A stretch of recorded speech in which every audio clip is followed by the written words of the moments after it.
know it's so difficult when you're in such a challenging time.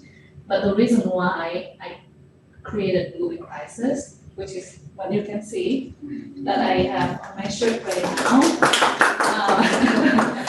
And take note that I have a podcast, Yes. and I call myself Chief Quarterlife Crisis Officer because I know that if there's any title in the world, I deserve that title. Because it was very lonely for me, which is why I really want to give back to you guys, because I never want anyone to have to go through the pain that I have to go through myself, and hopefully can shorten the time you guys have to experience it. But the reason why I created this brand is because I know that through crisis you're blooming. The reason why you're seeing me like this now is because I have to go through all the things that no one wants to go through. I personally do not want to go through. Do I have any regret? Zero. And I do think that going through a lot of crises when you're young is your strength, because it builds your resilience. A lot of people have a very easy life when they are young, and guess what? When they are laid off, which I know a lot of people have gone through this as well, when they are in their 40s, 50s, and they had a very easy life when they were younger, they cope with it very, very, very difficult.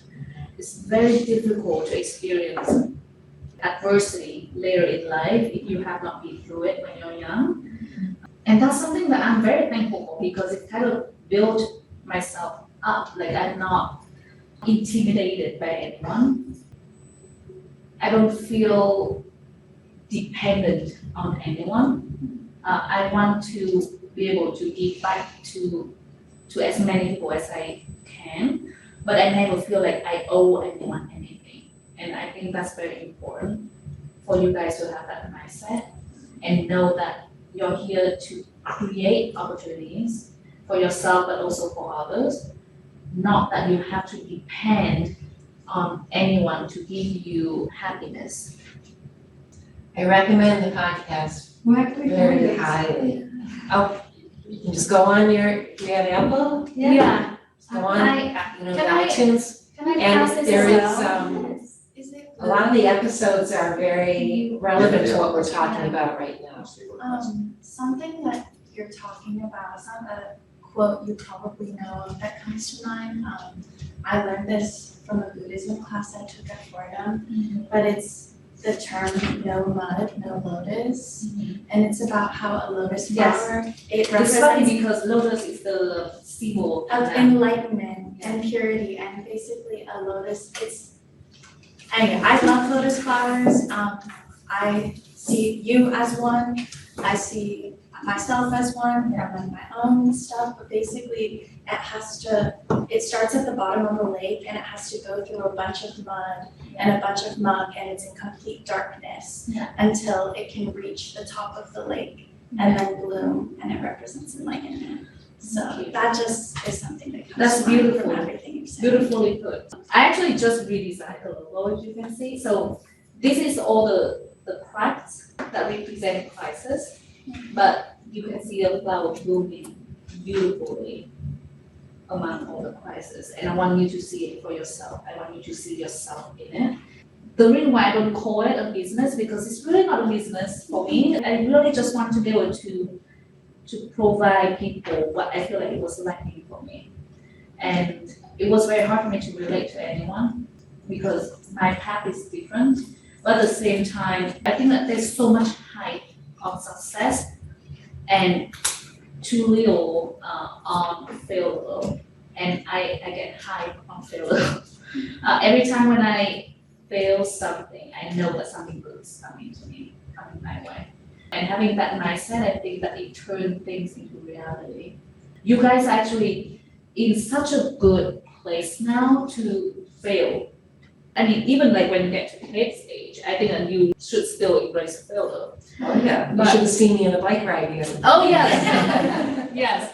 This is just all psychology, but the more you grow up, the more you feel like you have more to lose, even if it's not true. But you will always feel like you have more to lose. You will feel like, oh my God, like my reputation, or like, I'm already like managing people. Why am I still asking this question? So I think that it's a good thing that you guys are still young and you have all these questions and you're going through struggles. And I think that it's good that you guys go through struggles. As much as I want to help people and minimize the pain, I want you guys to experience the pain. Because it's good for you. Just don't keep it all to yourself though, please, because I was depressed for 2 years and it was a very tough time. I felt very, very lonely and I think it wasn't helping me. But what I know is that when you share with people and you help each other out, that's when you can build real genuine connection. And look around the room, like these are the people who are going to help you in your life as well. You know, and if you're American, introduce them to people in the countries so that they know that they're not lonely here in your country, and vice versa for international students. Educate your American friends on why knowing your culture is important. And guess what? You guys are all gonna grow and you guys wanna become leaders, and you guys actually going to be the one at the table making decision, opening door for others. So you're gonna be in that position, but you have to tell your genuine story. I just really hope that you guys keep helping each other out and share opportunities around.